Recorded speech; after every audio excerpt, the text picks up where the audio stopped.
Hello and welcome to episode number 23 of the Selection Saturday College Football Podcast. I'm your co-host, Nick. I'm Josh. Only two people here once again. It's summer, everyone's going on vacation. So, we got the OG duo back. Yep. For the PAC-12 and Independence. That does mean we will be talking Notre Dame today. Among a revitalized and retooled Pac-12. Any questions you want answered on the pod, go ahead and put them in the comments section. We'll answer them. As long as they're not going to get us taken off the internet. I guess we should probably just head straight into it. We'll try to keep you not too long today because there's no F1 and no Oscar. I got a note card here sent in by him. He does look like he's made his pick, so also Oscar's here in spirit. So, Boise State. Boise State has gotten a much-deserved upgrade to the new-look Pac-12. They're finally technically a Power 5 conference. Not really, but we kind of just have six group of 5 conferences, so it's a group of 6, a Power 4. So we'll probably be hearing that for the rest of time until, I don't know, a new super conference gets made and everyone's in it, and there's no conference anymore, and college football is dead. So, we'll start returning quarterback Maddox Madsen does the job. Nothing huge. You can't really blame him for any faults. You can't really prop him up for any successes. Both elite running backs in Dylan Riley and Sire Gaines return, but their wide receivers, they lose Latrell Caples and Chris Marshall, which they must replace with FCS and JUCO standouts like Southern's Darren Morris and Deonza's Akeem Wright. So, going for a little bit of a more group of 6 approach in the portal, more of like a bottom feeder, going for the FCS and JUCO guys. So it looks like it will probably be a run-heavy team. Offensive line needs a little bit of retooling in order. A lot of guys leave, but they have good enough pieces in there for it to work, in my opinion. Anything on the offense? They're getting worse every year. Yeah. It's hard to see, but I think it's going to take a little bit more than Dylan Riley to get back to where they were. Well, that's why they got Sire Gaines. Bro, you ain't gaining nothing. Who knows? But how about this defense? Last year, Jaden Virgin Morgan was primed for an NFL caliber season. Just wasn't meant to be. But he returns this year, hoping that this time he can actually pull off an astounding stat line off the edge. He's got good talent around him. The linebacker core looks strong, led by Kansas transfer Logan Brantley and returner Bowen Phelps. Unfortunately, the Broncos' first and second team All-Mountain West corners are gone. But luckily, their nickelback Jaden Mickey more than capable of filling in one of those spots, and he's got returning talent with him in that room. Honestly, looking like a pretty good defense, maybe the best one in the Pac-12. No. No? No. I assume you're not very high on the Boise State Broncos this year, then, are you? They're fine. When you look at the rest of the conference, I don't know. It's kind of... Lucky Pac-12 underrated this year. Pac-12 underrated, okay. Well, with that, I will say the Boise State Broncos in a conference that is basically just the Mountain West, but with Texas State, Wazoo, Oregon State, and UTEP. Not UTEP. Who else is here? Probably me. I think that was it. I think it's just all the Mountain West guys and then Texas State. They're probably going to have similar success to what they usually do. At least 10 wins. I got them getting 11 wins. 11-1. 7-0 Pac-12. No. Only lost to Oregon to begin the year. All right. I have them 7-4. Wow. It's not bad. Do they... there is a scheduling quirk with the Pac-12 to where they play 11 games and then have a flex week where they can play basically like a certain group of teams within their conference as a non-conference game. It's a weird thing. It doesn't really matter a whole lot unless one of these teams is making a push for the college football playoffs, or one of these scheduled matchups is actually just going to be the championship game, so they don't want to repeat that.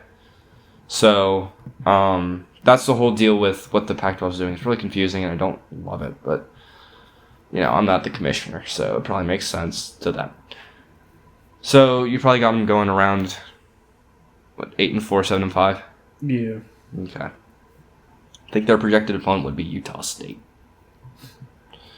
Oscar has Boise State going 7-4, 5-2 in the conference. Let's see, does he have Utah State winning that projected game against Boise at the end of the year? No, he has Boise State winning that one. So,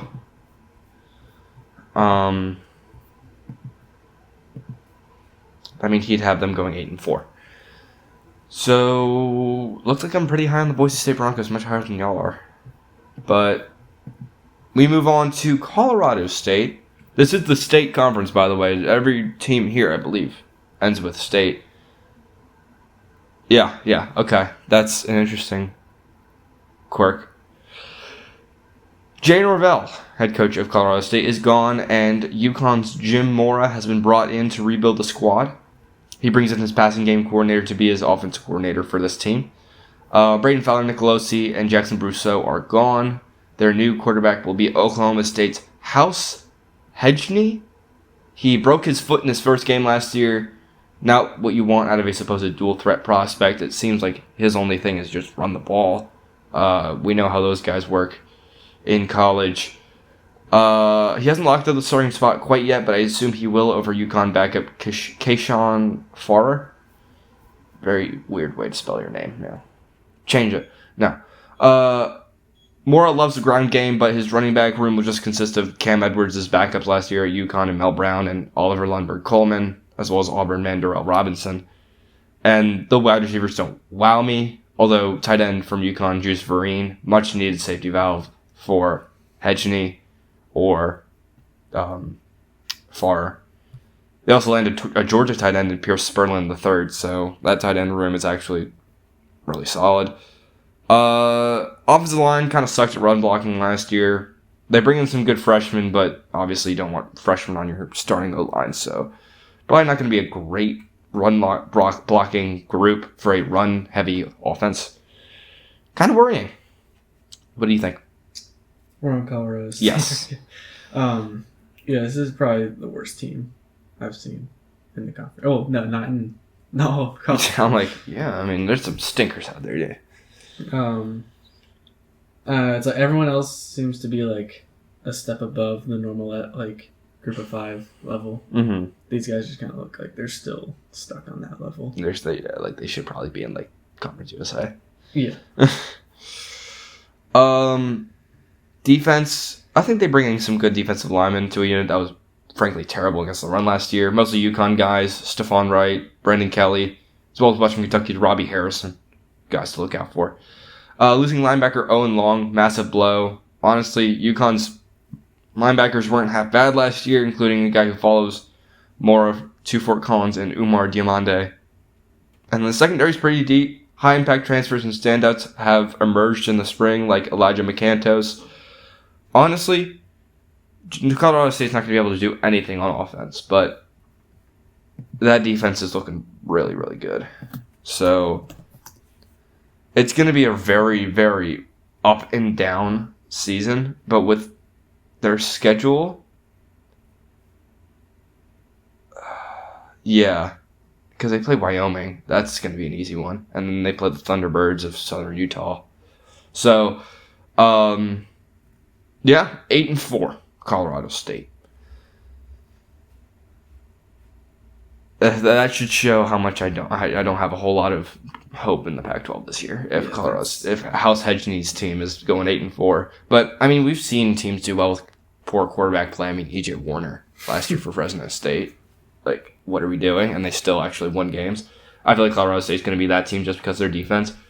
I don't want to call them a San Diego State because San Diego State's defense last year was just elite, and I don't think they're that good. but I think it'll be a similar year for them. Not making the conference championship by any means, but still performing well. Yeah. So I do not give them that treatment. 2-9. Ooh. 0-7 conference. Yikes! All right. Well, there's your bottom feeder. With wins. Oh yeah, shoot! I forgot to give my wins. Wins against Wyoming and Southern Utah. Yeah, I got them losing. I guess I'll do the losing to BYU, UTSA, going on a hell of a win streak, and then Boise State and Wazoo in back-to-back weeks. Oh, did I hear BYU? Yes. Stop. They're BYU's, losing to BYU. They're Okay. not beating BYU. Come on. BYU's such a good... We'll go over next week. And then Oscar has Colorado State going 6-6, but 2-5 in the conference. I guess I should go his wins. Why not? And then we'll go back on Boise State. Losses to BYU, Oregon State, Texas State, Utah State, Boise State, Fresno State. I'm going to be saying state a lot this podcast, y'all. So be ready. And then for Boise State, let's see. He had them going 8-4 with losses to Oregon, Western Mich, Fresno, and San Diego State. Okay. Fresno. Speaking of E.J. Warner, he is gone. Matt Entz last year led this team to a 9-4 record with his first season in the program, despite having utter doggy doo-doo at quarterback. Last year, their offense was pretty boring, but still effective, and their defense was historically good for their standards. Their offensive coordinator, Josh Davis, wants this year's offense to be more explosive. If it ain't broke, don't fix it, in my opinion, but what do I know? Now that E.J. Warner is gone, they have to pick between Christian Martin from Maryland and Jaden Mandel within their system. Both of them are extremely green, and I don't think either of them are going to be explosive, especially in their first season as a starter in college. The running back room retains both Rayshon Luke and Bryson Donaldson, though. So that run game will be, once again, very prolific, so don't be surprised if Fresno has similar success on the offensive side of the ball.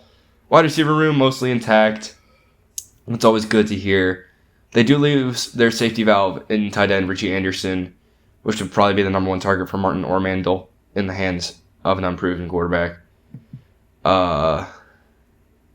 Brian Ferentz, if y'all remember him from Iowa, as Kirk Ferentz's son or whatever.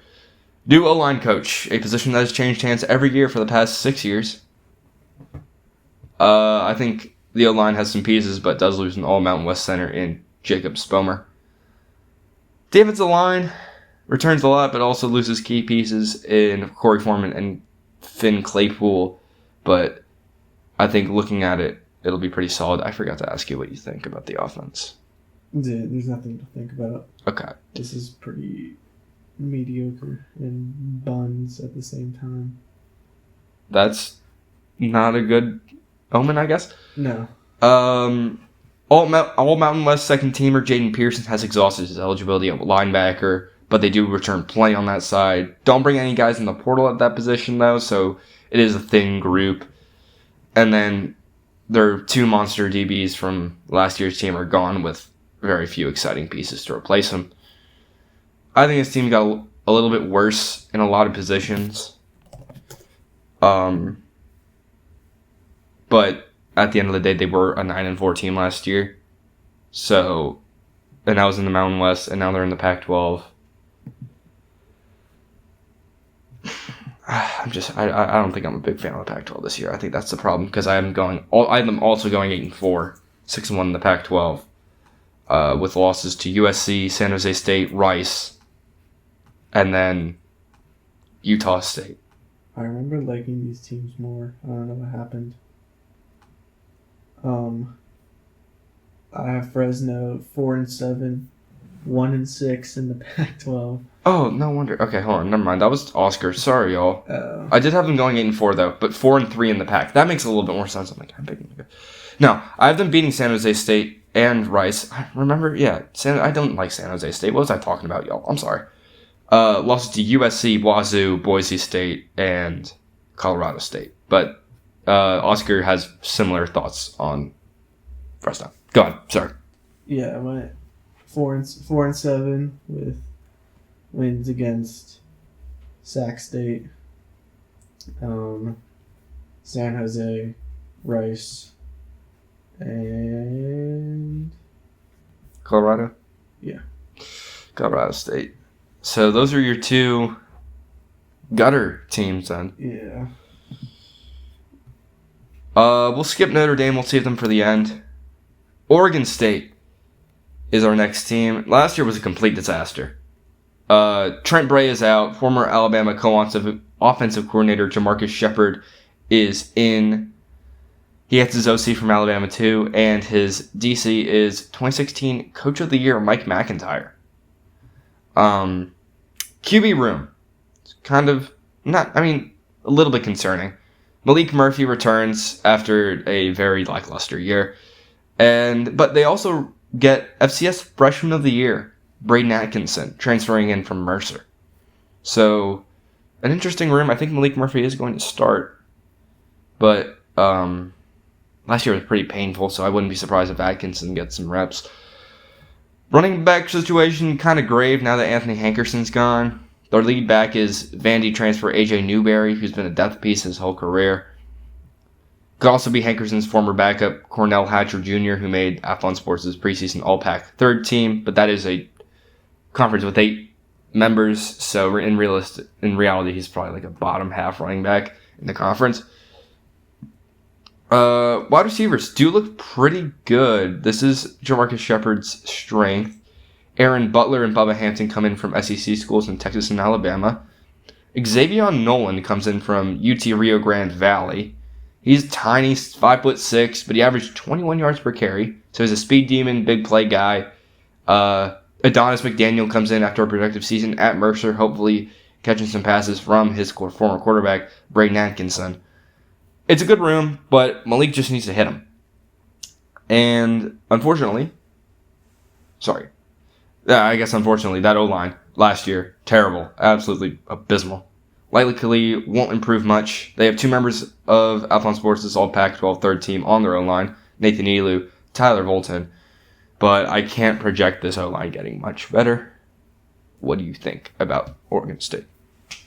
See, do you remember me saying that I really liked Oregon State? Yes, I do remember that. Yeah, give me like 1 second. My thing's being slow.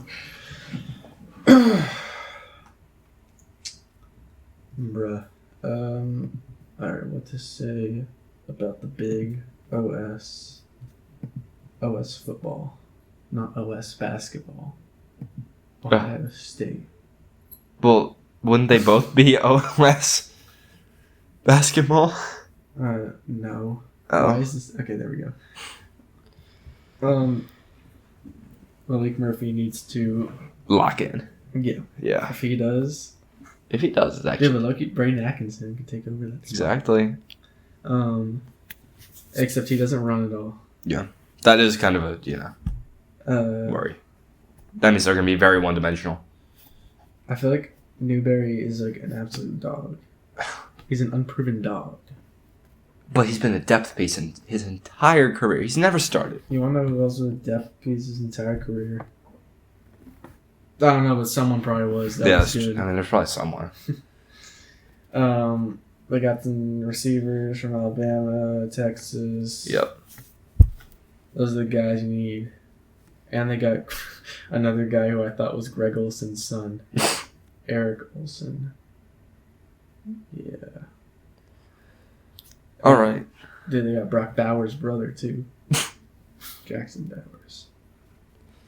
Yeah, I doubt it. Bad defensive line got worse through the portal, losing guys while replacing them with FCS dudes. Linebacker room includes Aiden Sullivan, one of the best players on this team. Surrounding cast around him is also pretty decent, grabbing Idaho's standout Dylan Lane. But the DBs, young and inexperienced at the FBS level, especially the safeties, it's not looking like a great defense in my opinion. So that'll probably be what kills them.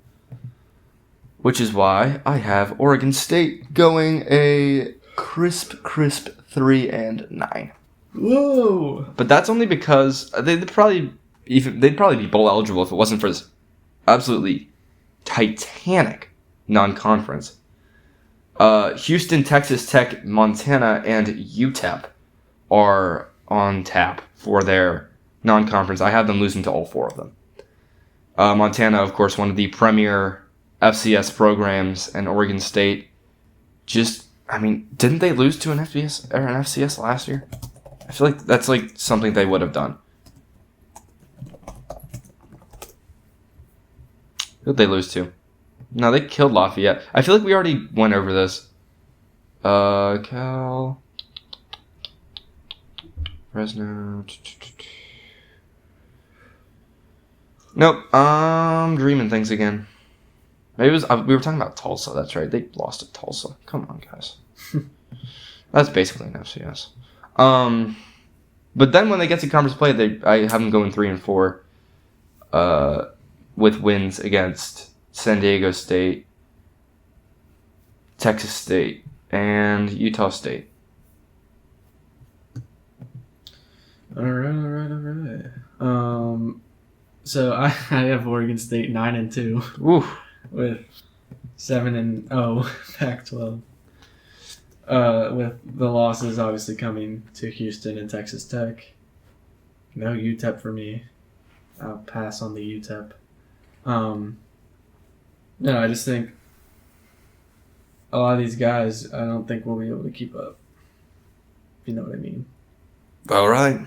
They've had more experience at the top. These guys don't have the experience at the next level. Okay. Oscar has them going. It seems. Okay, hold on. I have to check Washington State now. He has them going 6-6. With, we'll say, losses to Houston, Texas Tech, Fresno State, Boise State, Utah State, and then Wazoo to end the year. Wow. Hater. I guess we'll address the state of San Diego State now. The state of where they are. Well, they're in San Diego, which is not a state, actually. So they're having an identity crisis. The Sicko's choice last year. The best defense in all of the G6. Too bad it is all gone. Pretty much every defender just gone. Defensive coordinator, Rob Orch, gone. I think he's at Nebraska now. They keep their quarterback, Jaden Denegal. He does the job. Like, he's a worse Maddox Madsen. So I guess he does the job, but not very well. Like, I'd rather have a better quarterback in there, but sure. He will not lose you games. He will just not win you any. But they got lucky. You do have lucky. You can't rely on Donegal to get even one touchdown per game, though. So, like, that's kind of worrying. You can't rely on luck. You can rely on luck, though. Lucky. Yeah, but, to win you, like, a championship, you can't only rely on luck.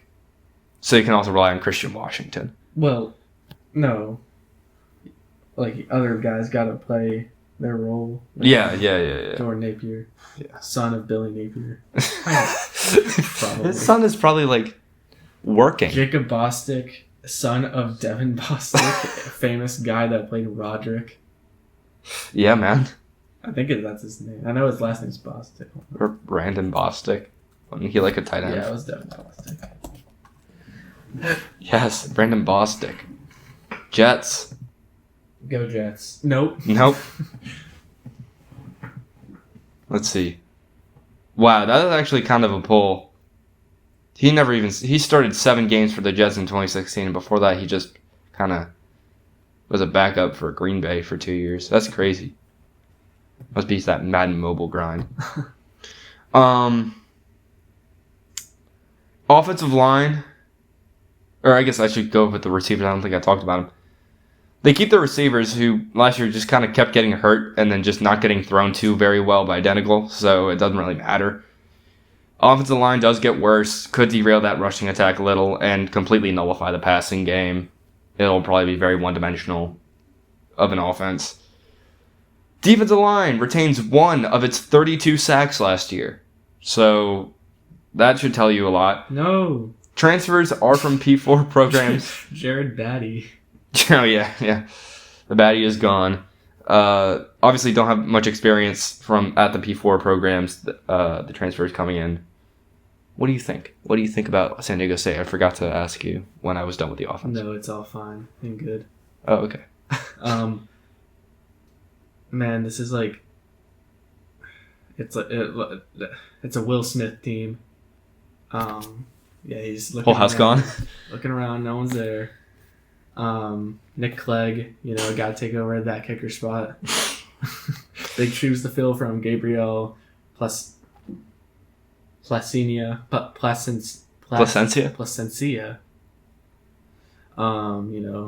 Man, that guy did not kick at all. Okay. Let's focus on the important things. Linebacker room, gutted. Owen Chambliss heading to Nebraska to follow his defense coordinator. That linebacker room is kind of an unknown. Obviously, Chris Johnson gone at corner. Bryce Phillips also gone. Dale Sean Staley returns. Veteran strong safety. Dwayne McDougie. Teach me how to Dougie. Dougal.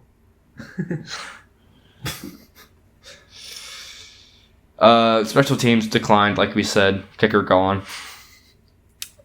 It's not looking like a great year for San Diego State, in my opinion. No. Henceforth, ooh, I have them going. That's Oscar. I have them going 2-9, probably 2-10. Who do they play? Fresno? Yeah, no, they're going 2-10, 1-6 in the PAC. Only wins are against Portland State, who's just terrible, and Texas State in Week 5. Okay. So looky, they got the slightest schedule I've ever seen. Because I'm confused when I look at the record. Because I remember I knew that they were bad. But now I'm looking down. It's who are they? Well, everyone plays the same people. Yeah. But it's the non-con that really counts. And I guess you don't like James Madison, right? No. Do you like Toledo? No. Okay. Well, then that drastically shifts our opinions. Yeah. So UCLA San Diego State's going 8-3 with a 5-2 in the Pac-12 with losses to UCLA, Oregon State, and Boise State. Increíble. Oscar has them going 5-7. Hey, that's my guy. Oh, Big O. With wins against Portland State, James Madison, Toledo, Texas State, and to end the year, Boise State. Wow. All right. With that, we will talk about Texas State. This is the Brad Jackson show, and a remarkably average exit of the Sun Belt leaves Texas State here in the new Pac-12. G.J. Kinney will take the program through this transition in his 4th year with his star quarterback, Brad Jackson. 21 passing touchdowns to 7 interceptions with 17 rushing touchdowns to go along with it. Not enough talking. People are talking about Brad Jackson. I'm talking.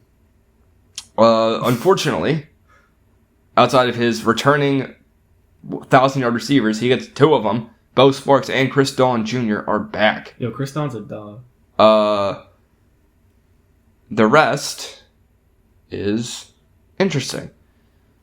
Running back situation. Lincoln Pear, Pare, I forgot who it was. Gone. Projected replacement, Greg Burrell, was arrested and kicked off the team. So it'll be Torrance Burgess Jr. being the bell cow.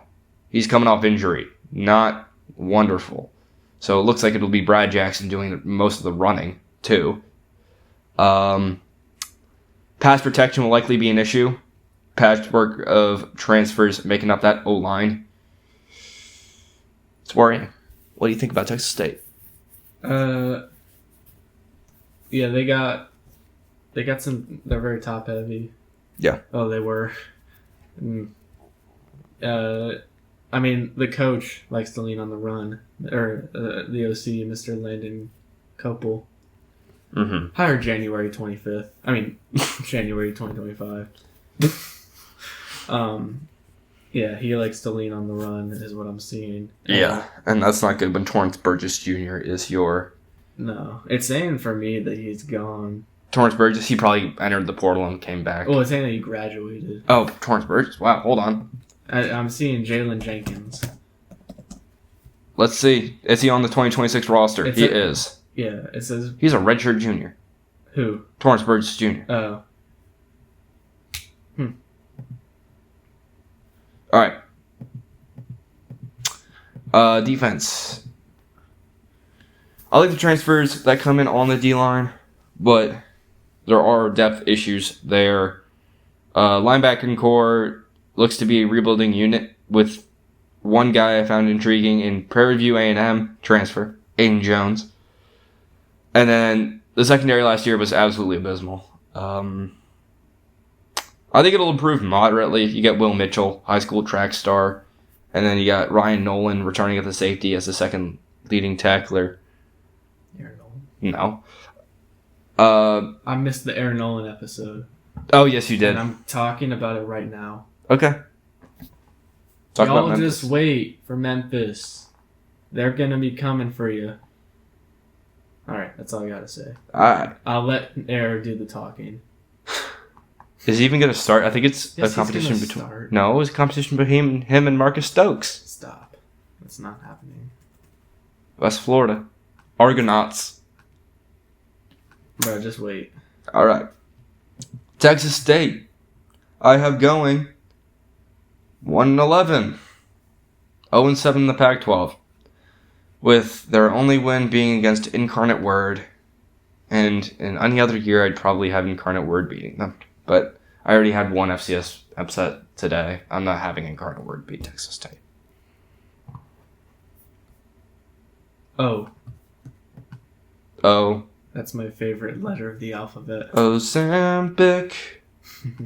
Oh, wow. Okay, I have East Texas A&M. I'm just kidding. That would be silly. That would be pretty silly. Texas State 4-7 with a 3-4 Pac-12.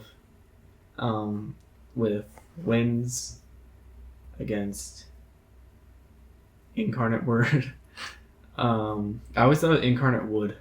I also thought it was that. I'm like, that's a really weird thing to call it. It's still Incarnate Word is a very interesting thing to call your university. But Colorado State, Utah State, and Fresno. What was that? I'm stretching, bro. Bro didn't like my picks. We'll skip UConn and head to Utah State. Maybe the team I am the most confused by? Not really confused, but I feel like it's just boring. I didn't find a whole lot that was interesting. This is the second year for Bronco Mendenhall, head coach. Starter is going to be at quarterback McKay Hillstead. Apparently he showed flashes, but has struggled with interceptions and health. Played here as a true freshman before heading to BYU for a couple of years. I don't know if he's going to be great, I'll be honest. Javen Jacobs now seems to be the undisputed running back one after splitting carries with NFL-bound Miles Davis last year. Wide receiver room gets pretty much gutted and only returns a couple hundred yards total from last year. Wide receiver transfers were pretty lackluster in my opinion. Bro, they got Elijah Wood. Freaking Frodo's on the team. How can they be bad? Frodo is on the team? Yeah. He's not catching balls. Yeah, I guess you're right. Yeah. He's a hobbit. They're short. Yeah. He'd get eaten up. O-line was clearly the focus in the portal, and I think it should get pretty good with time as they gel. You want to talk Utah State? Do you want to? You know, I was thinking that, and I had a question. Yeah. Hold on. How come Braden Pagan, Mm-hmm. you know, he got -1 yards at rushing. That's just like, that made me sad. Is that passing? I don't know. Brendan Pagan? Yeah. He's gone now. He's at Utah. Yeah. I'm just sad. Braden Pagan, yeah, wide receiver. Yeah, He got -1 rushing yards. that's what I'm seeing. That was probably a jet sweep that didn't go very well. Yeah, but I'm just confused. You're confused? Why isn't he better? Because that's not his position? But, like, okay, we can move on. Tyree Morris leads the defensive line. It's a pretty inexperienced group. Linebackers are fine, led by Harrison Taggart. And then the defensive backfield has some names, but you don't want to hear me just throw out guys. And there's more unproven players in that room that I would prefer not to mention until they actually wow me. So, who knows about Utah State? They're just... I have them going 3-9, 2-5 in the Pac-12. Wins against Idaho State, Texas State, San Diego State. I bet. I have Utah State going 4-7, 2-5 in the Pac. We got wins against Idaho State, Troy. A trick to break the walls of Troy.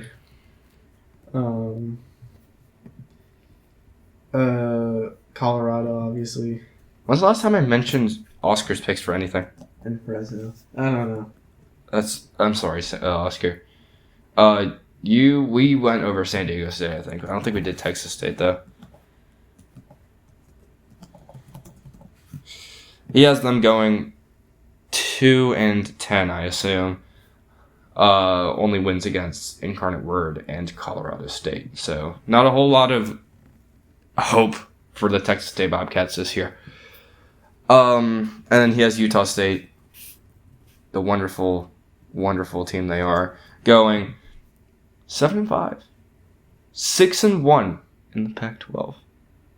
I don't know what he saw, but he does have them only losing to Washington, Troy, Utah, Boise State, big win streak, and Boise State at the end of the year.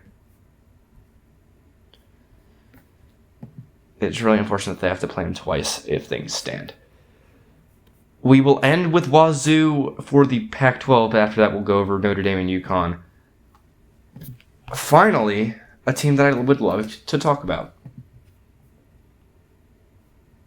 Well, too bad. Oh, no. I'm going to talk about it. Head coach Jimmy Rogers has shipped... And we're off the air. What'd I say?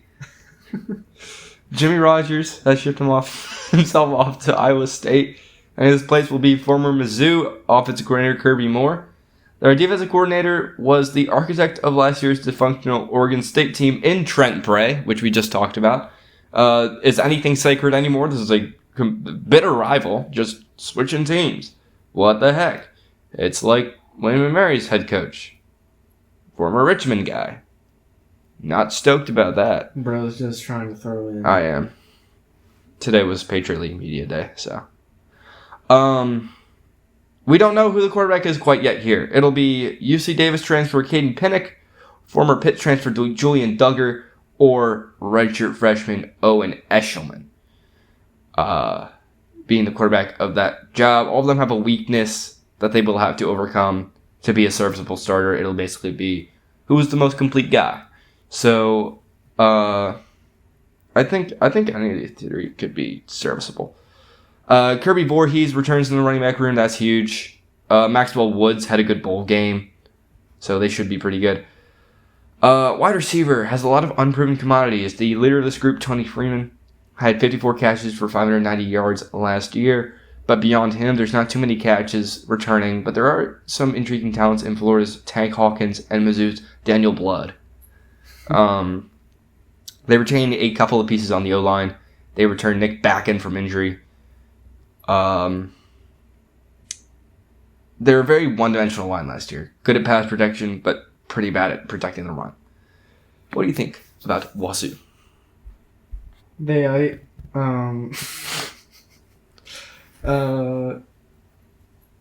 just gonna. I mean, like a lot of the starters are gone. They're gonna have to see how Leo does. You know, I mean, I think Pinnock is definitely gonna be starting. Okay. UC Davis, pretty good team last year. Yeah, I don't see Julian Duggar starting. Mm-hmm. You don't think it's going to be Owen Eshelman? No. Mm-mm. Mm-mm. Mm-mm. So, I mean, it's just they're definitely missing John Latier. Yeah, he's a couple years gone. Yeah. They're missing Jackson Potter. Nah, that's a lie. They probably are happy to see him gone because they didn't like him. They benched him last year. Weirdos. Okay. Zebiak House. Over the spring, the edge rushers did seem to stick out. Idaho transfer Matthias McLean and Vandy transfer Linus Zunk seem to be menaces off the edge, with SMU transfer DJ Warner also giving the room upside. Interior depth also looks decent. The linebacker room, very top-heavy, with new defensive coordinator Trent Bray being a linebacker whisperer. Keith Brown missed last year due to injury, but is someone to look out for. Nyland Brown and Carson Reynolds had notable moments in spring practice, but behind him, not looking great, but I trust Trent Bray to make this linebacker room turn from okay depth to, hey, it turns out some of these guys are actually pretty decent, just need the right coach. Secondary, completely new. Safeties coming in are going to prove that their issues at their last spot are overcomable. Cal Poly transfer Jeremiah Bernard, unproven at the FBS level. San Jose State transfer Jalen Thomas had deep coverage issues at his last spot. I think that with some time and some dedicated training, it'll be a good group. And their defensive backs, both originally at Oregon, but have bounced around because they can't get playing time. Maybe this is their chance at Wazoo to make an impact.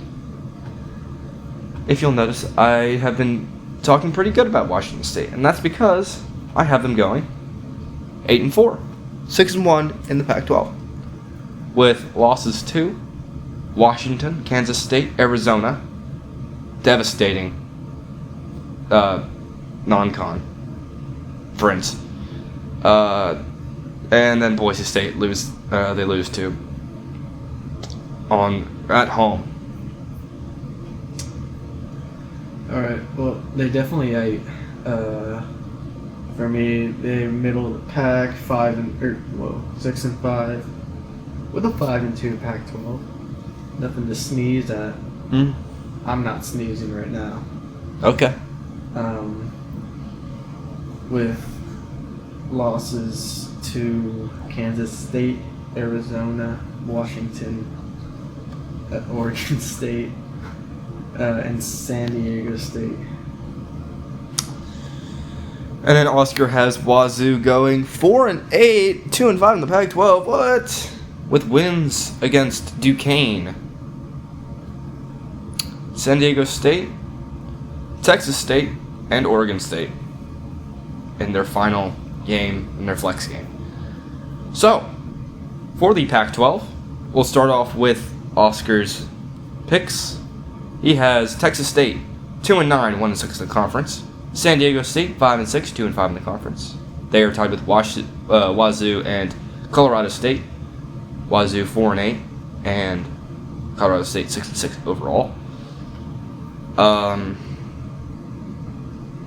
Oregon State he has going 4-3, 6-6 overall. Boise State he has going, I believe, 8-4, 5-2 in the conference. Fresno will go 6-1 alongside Utah State in the conference, 8-4, 7-5. So he has a Utah State versus Fresno State championship, which is strange. With the winner of said championship being no one. He didn't pick a winner. Okay. Next week he'll tell you. I guess he's just so in his head he just couldn't pick. He just couldn't decide who he wanted to win the Pac-12. Josh, do you want to do yours? Yeah.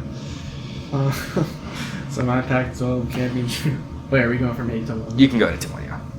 Colorado State, Fresno, Utah, Texas State,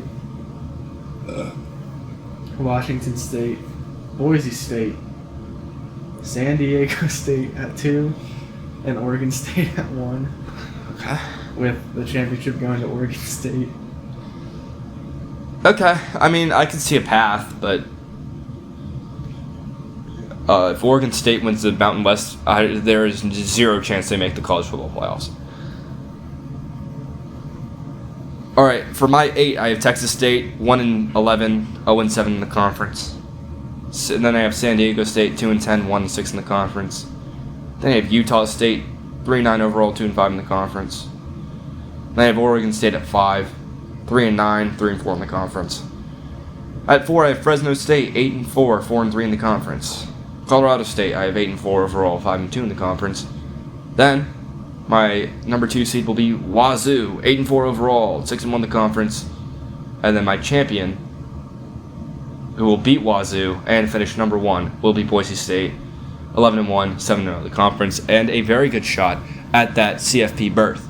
But with a notably diminished Pac-12, I don't know if I'm going to include them in my 12-team playoff.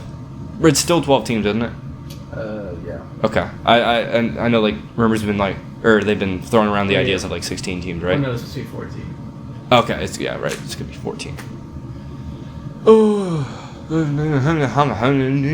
sorry. Just make it 8 teams. An 8-team playoff is just enough. It's just right. You don't need everyone else. Okay. Let's talk. Should we make them wait for Notre Dame, or should we just go ahead and do that? Let's do UConn. Okay. I'm pretty high on UConn. I really like UConn. Even though they lose a lot of guys. Jim Mora, the architect of this revitalized UConn team, has jumped ship, landed in Fort Collins, Colorado, with a job with the Colorado State Rams, as we have gone over. In his place is a former Toledo man in Jason Candle, which we went over a couple weeks ago. Fantastic hire. Love Jason Candle. At offensive coordinator, he grabbed Nunzio Campanile, who was responsible for Kyle McCord, Steve Angeli, and Ricky Collins at Syracuse. Kind of a mixed bag there, but I see the vision. Defensive coordinator comes from Pitt, was a linebacker coach there. He's responsible for Kyle Lewis. It's pretty nice. Quarterback battle is intense, but favoring Tennessee transfer Jake Merklinger over Toledo transfer Caleb Osborne. He absolutely ripped up East Tennessee State last year in their cupcake game. So that's something to, keep in your back pocket. He did get minorly injured in the spring game, so now it's all up in the air. Running back Cam Edwards, obviously gone. Will be tough to replace, but Kendall brings his backup running back at Toledo in Kenji Christian, and a WVU backup in Sincere Bowens. I think it's a good group. Wide receivers look kind of fine. I mean, it's pretty pedestrian. They got a Youngstown State guy whose name is Flash. He'll probably be the kick returner though. So, The offensive line looks pretty imposing. Mostly Toledo transfers, but they also get Notre Dame transfer Ty Chan and VT transfer from Germany and Hans Hermer. What do you think about UConn? They're a shell. A shell? Yeah. Of their former selves? Yes. They lose their 2 best offensive pieces. Yeah, Fagnano and Skylar Bell and Cam Edwards. Look, with this schedule, if they had that offense back, they could do some damage. I think they still can. Because look at this defense. The defensive line has 2 of UConn's biggest transfers from the portal in Texas's Melvin Hills and Wisconsin's Jamel Howard Jr. Linebacker room has a great prospect in linebacker John Lista from Penn. He was a unanimously All-Ivy last year. Not sure why you transfer out of such a prestigious institution, but what do I know? Beside him will be Kavon Sherman. Yet another Toledo transfer. Led the team in tackles last year and got first team All-MAC. Secondary, Tyrese Mills returns. He had a really good game against Syracuse, and then never again. They also bring in Toledo guys, you know how that pedigree is, and USC transfer Steve Miller. So, this is like Toledo last year, but with a few upgrades, or a few really good upgrades. This is looking like another really good UConn team, in my opinion. So I have them going. We don't have records visible here, so I'm just gonna have to. I think I had them going 8-4, with losses to Maryland, Miami of Ohio, Syracuse, and Temple.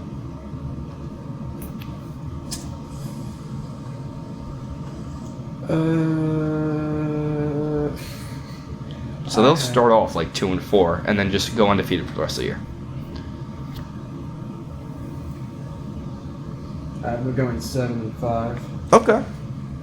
Losses to Maryland, Miami, Ohio, Syracuse, Air Force, and UNC. Oscar has them going 5-7 with wins against Lafayette, Southern Miss, Temple, UMass, and Air Force. And he didn't pick the UNC UConn game. He was also very troubled on that one, it seems. You will get an answer from him next week, maybe. Okay. Notre Dame. Are you done with your hissy fit, Notre Dame? Absolutely childish what they did at the end of last year. Withdrawing from the Pop-Tarts Bowl. Yeah. Because they didn't make their college football playoffs. I was rooting for them to make that spot. I really was. I think they were very much a top 12 team, and then we don't even get a last game, which screws over the playoffs or the players on the team. And participation in a bowl game does get your NIL fund up, doesn't it? You get the program money. Yeah. What are we doing? It's so dumb. This year, CJ Carr will be a Heisman candidate. No questions asked. He's elite. Behind him, it's very concerning in terms of his depth because Kenny Minchie is out. He's a Kentucky quarterback now. We will talk about him in about a month. Running back room loses both Jarian Price and Jeremiah Love. Still has some guys. They're pretty young, though, so we will see.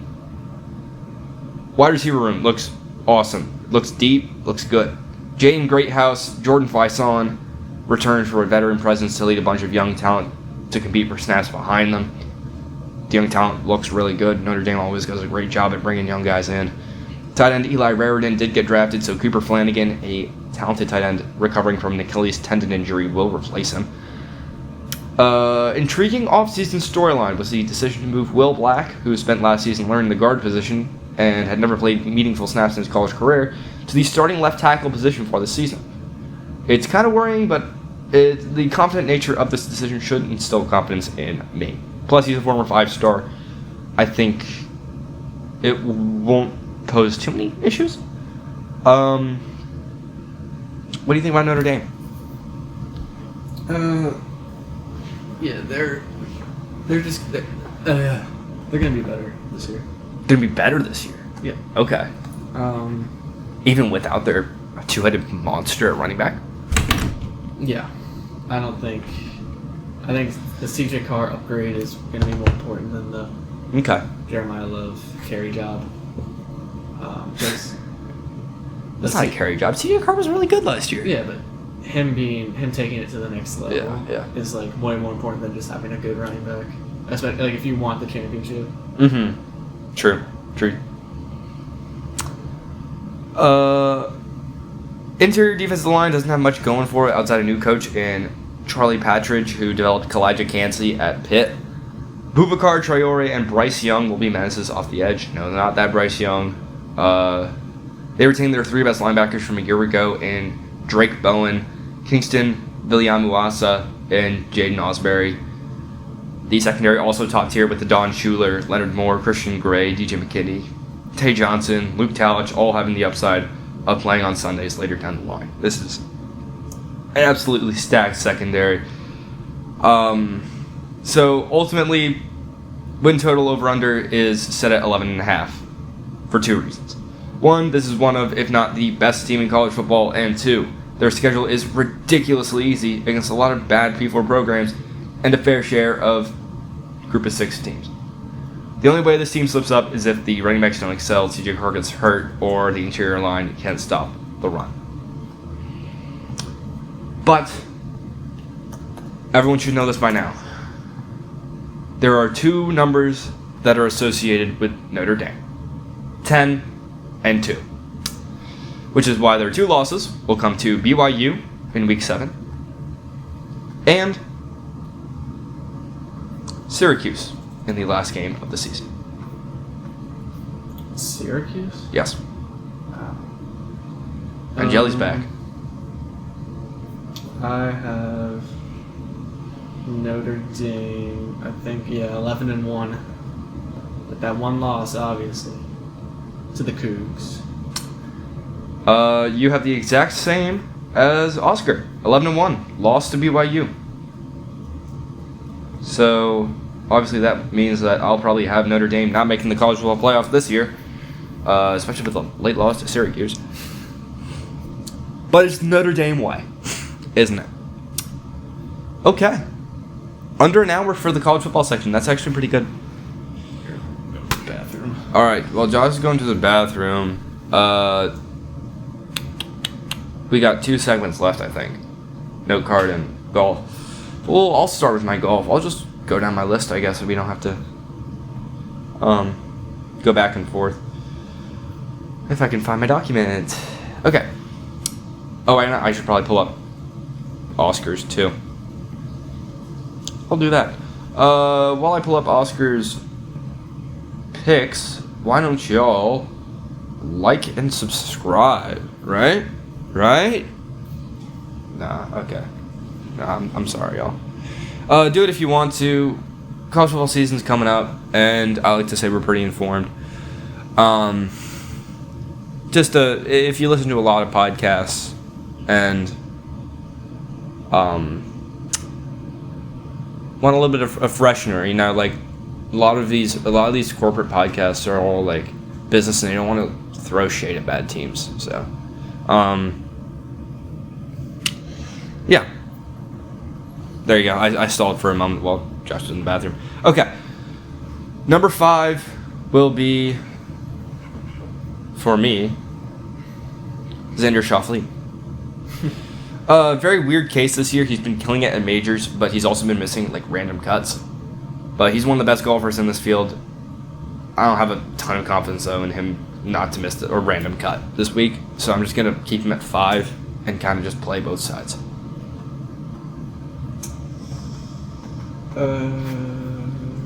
Here, you can do your. Okay.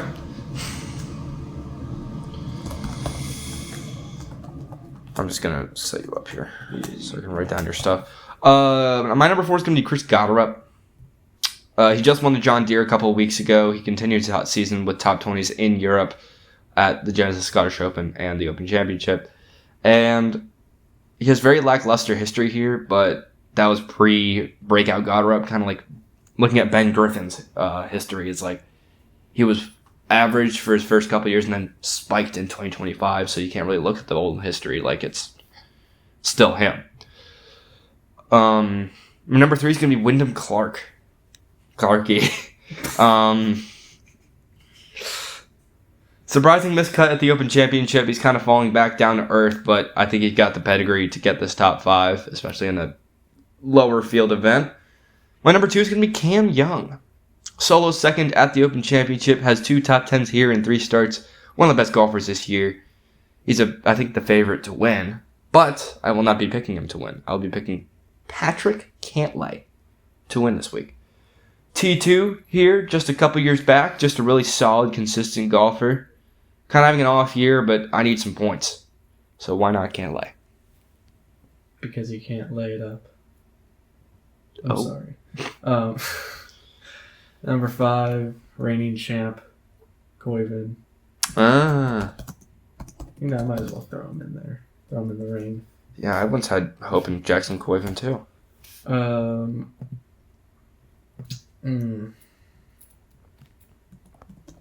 Give me Cam at the 4. I don't know why he's still favored to win things.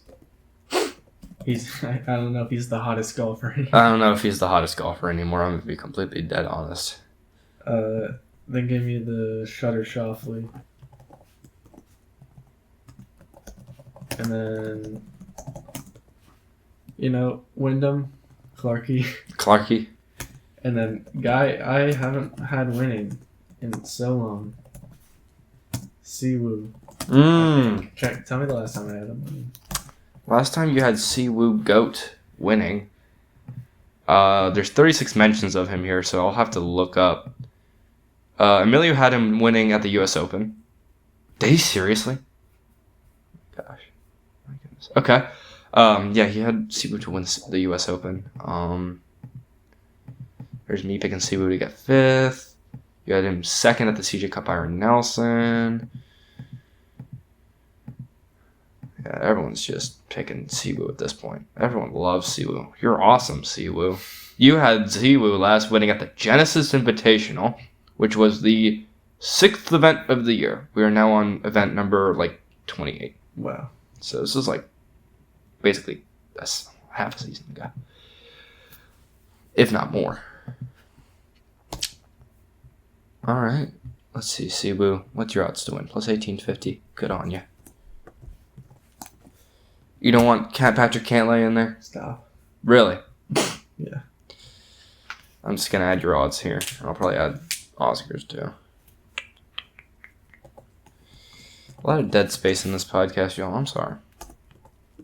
Yeah, it's because got Oscar. Yeah, Oscar's always entertaining everyone.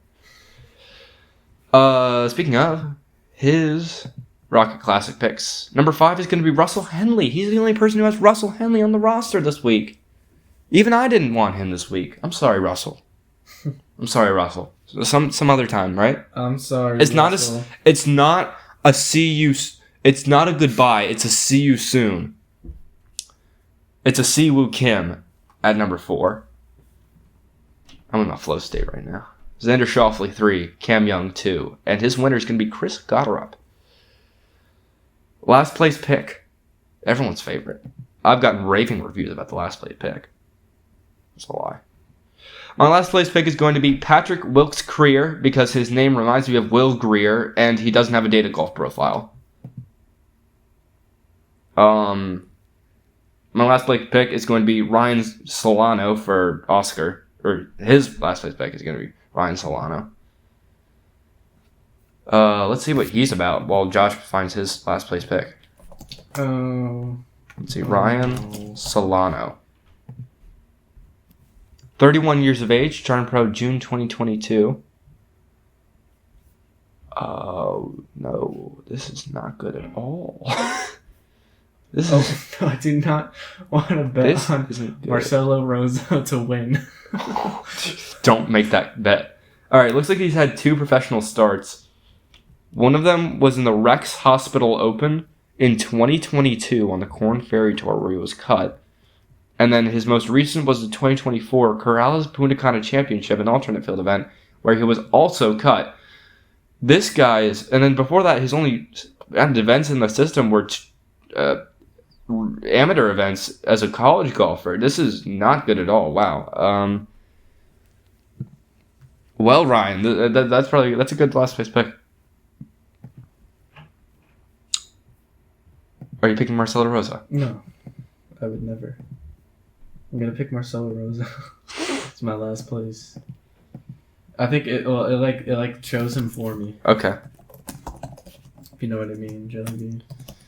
Well, find your oddball, good sir. Hold on, I'm seeing how much money I can bet if I can get if I bet $1 on all the bottom 5 guys. What? Wow. If I bet $1 on all the bottom 5 guys to win it, I'd get $25K. That is not good. That's not good at all. They're not. Okay. Yo, I got my oddball. I got my oddball though. Oh, okay. You don't even understand. You don't understand how good this oddball is too. Never mind. I like it. It's Rasmus Niergaard Peterson to be the top continental European at plus 550. Him and Nikolai Højgaard are the only guys who have a decent chance at winning this market, in my opinion. He's got the longer odds. He's coming off back-to-back top 20s, including a top 10 at the Open Championship. And he reminds me a lot of Aldrich Potgieter, who just won here last year. So, I think Rasmus could totally do it this week. Not Højgaard, but Niergaard. What's your oddball, sir?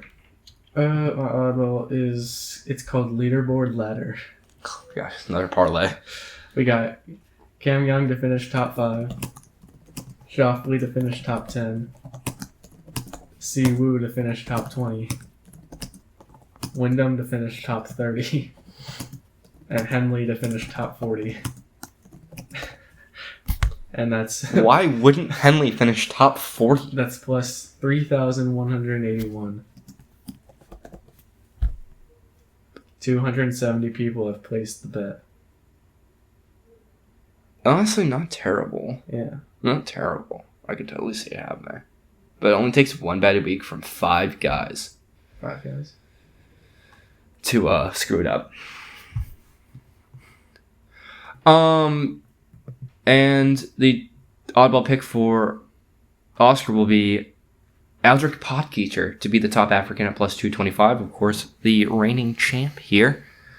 Who are his adversaries in this market? Let's find out. Top African.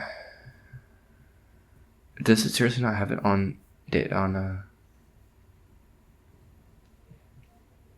or South African? It probably is just the South Africans. I don't think there's any other Africans in the field. His opponents are Christian Bezuidenhout, who is actually favored over him. I guess Aldrich's not having a great year. Higo, EVR, Christo Lamprecht, pretty much the standard Africans. So I could totally see that. I think that's a good pick. I think we got some good picks in the chat today. Good picks on the pod. I guess we could close out with note card. Yep. I'll do my best to do this in Oscar's voice. Never mind. Devontae Wyatt signs a 3-year, $57 million extension with the Packers. Of course, a crucial member of that Packers roster. They just keep signing guys. So, looking to maybe do something in the playoffs. Joe Mixon has told a former Bengals teammate that his career is over. So, adios, Joe Mixon. You were a real one for my fantasy team years in a row. Anthony Edwards got married. Yeah. We clap for people getting married, don't we? Oh, yeah. Yeah, we do. Yeah. Oh, yeah. Oh, of course we do. I think that was the first one. No, the first one was Alex Albon. It was new fathers, mothers, husbands, and wives. LeBron Raymond James Sr. has signed a 2-year, $8 million deal with the 76ers, and this is his last decision. He has come out and said, do you want to talk about that? He's ring chasing, right? That's just the only way. Yeah, but... Like, this is a Daniel House contract. Dude, it's just like, I can't believe Bronny's gonna, get his first ring. Yeah? Yeah. Yeah. Because Bronny's gonna be on the Sixers, too. Oh, yeah. No. Yeah. Bronny will be... Maybe like the Oklahoma 76ers. Bronny will be out of the league. I don't think this matters too much. Do you think the 76ers are going to make it to the Eastern Conference Finals? I'm pretty sure a bag of potato chips can make it to the Eastern Conference Finals. But, yeah, they probably will. It's probably going to be a mix of Sixers, Celtics, Knicks, and Wizards. Yeah, we can drop one of those, actually. Oh, okay, yeah, no, you're right. Celtics did have a bad year last year. We can actually. Oh, okay, yep, I get it. The Knicks, coming, it's kind of like the Seahawks, coming off that championship. Dude, you gotta stop. Okay. Tony Romo has been arrested for driving under the influence. Have you seen the video? I have. I saw his mugshot. This video is interesting. It's funny. I feel bad for him, though. I really did like Tony Romo in the booth. KCP, Kentavious Caldwell-Pope, has agreed to a buyout with the Grizzlies and signed a 1-year, $3.9 million deal with the 76ers. So he will also be ring chasing with his good friend LeBron Raymond James Sr. He will not be getting minutes, will he not? small minutes, but it's no longer Kentavious Caldwell-Pope's era. I didn't know it ever was. Well, he was like fine for a couple of years. He was like starting. I don't think he's going to start with the Sixers. Actually, I know he's not going to start with the Sixers. Kyle Shanahan was on his phone while driving and crashed and was severely hurt. Wow. But he, should be returning to practice soon, right? This 49ers curse is just insane. Much love to Kyle Shanahan. Much hate to the 49ers as a team, but I do hope that Kyle Shanahan learns from his mistakes and don't text while driving, y'all. Or, no, I think he said he dropped his phone. So he was like, shoot, I got to pick it up, and then crashed. Jacoby Brissett signed a 1-year, $15.5 million deal with the Cardinals. I thought he was already on that team. Am I crazy? Who? Jacoby Brissett. On the Cardinals? Yeah, they reworked. Oh, they reworked his contract. Yeah. Okay. Because remember, he right. He was asking for right. more He was money. like, "You got to give me more money. I'm worth more." And we're like, on the podcast, I don't know. Vita Vea has requested a trade. All right, Commanders, getting him up. Yeah. I don't know. I'm not the GM. Okay. Well, I knew that. Whoever gets him, he's a stud, y'all. Absolute dog. You know what? Just in his honor, I'm going to say his full name.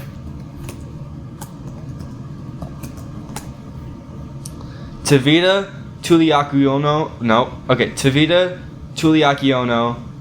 Tuipilotu Mosese Vahai Fehoko Faletau Vea. Bears. Bang. He's requested a trade, by the way. Vikings have signed Jamal Adams. He's kind of washed, right? He's the best in the nation, though. Kind of washed. He's the best in the nation. Dude, you're officially washed when you get locked out of the Jets practice facility. They must have cut me. Must have cut me. Yeah. So funny. So sad. His friend. Best in the nation. Justin Herbert got engaged. Look at me, I'm Justin Herbert. Yeah, I'm 6'6", and I'm Justin Herbert. Everyone loves me, even though I'm average. But that's generous. Jalen Carter. Oh wait. Oh, sorry. Oh yeah. Jalen Carter. What? You were gonna say something? I was even for if man. Yeah, for F man, he'd be great in the SEC. Jalen Carter got 4 years, $152 million extension with the Philadelphia Eagles, making him the highest paid defensive tackle in NFL history. That record just keeps getting broken for every position every year because money keeps getting inflated. So, Jalen Carter, obviously a dog, Georgia Bulldog, and he's good. Great guy to keep. Cornerstone of that Philadelphia D-line as it continues to just replace itself with elite talent. Of course, Eagles always got some guys, right? Oh yeah. Draymond Green has signed a 1-year deal with the Warriors. Yeah. $27.7 million deal, it looks like. If you add another slash in there, I'm pretty sure he just meant to put a point. He better not be getting $277 million.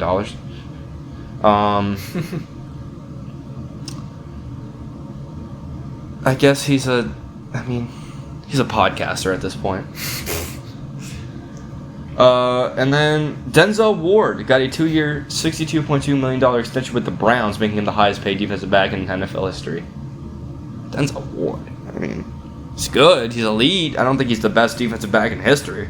I'm sure that record's going to get broken very soon. What are you doing? And then another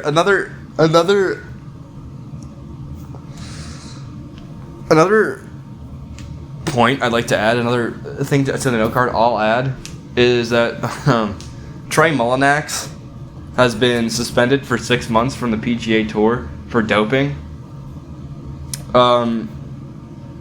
Let's take a look at his recent results. At the Zurich Classic, he was cut with whoever his partner was. At the Tulum Championship on the Korn Ferry Tour, he was cut. The Texas Children's Houston Open, he was cut. He did not qualify at PGA Tour Q School. And then we have to go all the way back to November 23rd, 2025, to the last time he actually made a cut in a golf tournament, which was at the RSM Classic, which was over the fall, where he lost his card. He got cut in the Worldwide Technology Championship. That's a fall event, y'all. That's bad.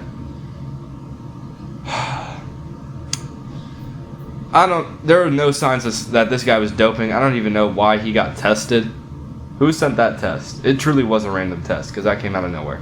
Don't dope, kids. Josh, you want to close this out? You better not dope. It's not dope. I can expect Madison Beer to elope.